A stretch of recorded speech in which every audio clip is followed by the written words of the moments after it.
remains pure because it is more powerful. And what is in that blood for these reptilians is more powerful, and they need that. And when you start mixing it with people that were indigenous to this earth, then it is not as powerful. It has nothing to do with someone, skin color or nationality. It has to do with keeping the bloodline pure for their use. So blonde-haired, blue-eyed people are the purest from the reptilians' point of view, and that they want to keep that bloodline pure because of how they need to use it. Yes.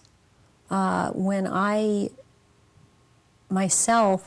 realized that it had to do with blonde hair and blue eyes, I could not do anything about my eyes, and I am not able to wear contacts or I would have brown eyes. But one thing I did do was cut my hair off, because that was part of the rank I was. My hair was down to my knees, and I colored my hair darker.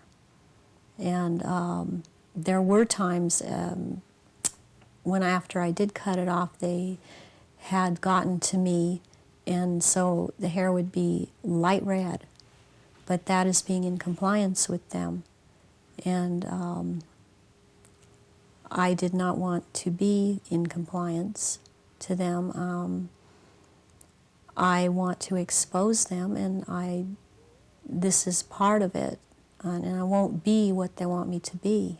It's basically just the reptilian mind that's inside. No, it's a reptilian, and it's an astral form of the reptilian. It is like hands, face, nose, mouth. It's not just part of the mind. It is a being inside.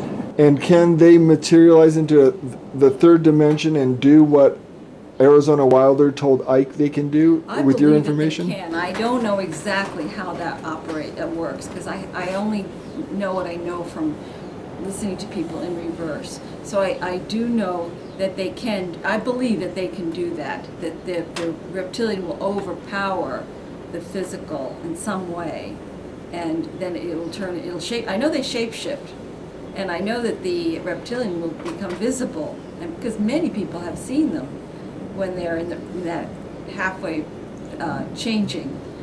So I do believe that this is a physical phenomenon. I know that they do eat people physically.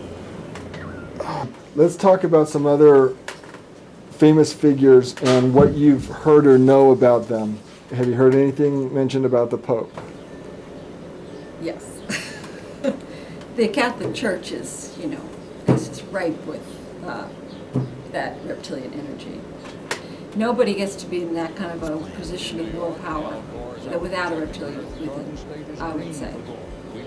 Even people like, newscasters. I find that the kind of the low-level newscasters rarely have one inside, but the top-level people do. How about Bush Sr.? Have you done any reversals on him? Yeah.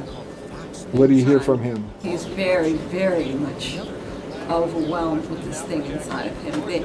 I reversed him when he was talking about the fundraiser after Katrina. He and Barbara were on with Larry King, and I got that recording, and he went through the whole thing about how they set it up in order to get meat for the trip. Set up the hurricane? Oh, yeah.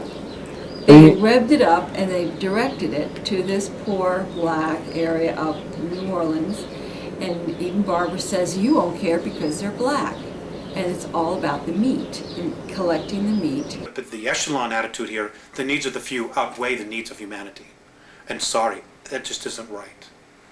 But it's going to have to be humanity that's going to rise up and take the stand. You're just going to have to turn off your televisions. They're going to have to get in their car. They're going to have to fire everybody in Washington, D.C. that knows and does nothing. And they're going to have to do something. This apathy's got to end. Otherwise, the way we live is going to end. Period. I mean, that's the bottom line. And I'm not coming from a fear space. I'm really quite angry about the apathy and the fact that, when people give lectures and try to tell this, people want to stand up and fight with them. Look at what's happening around us. The indications are everywhere.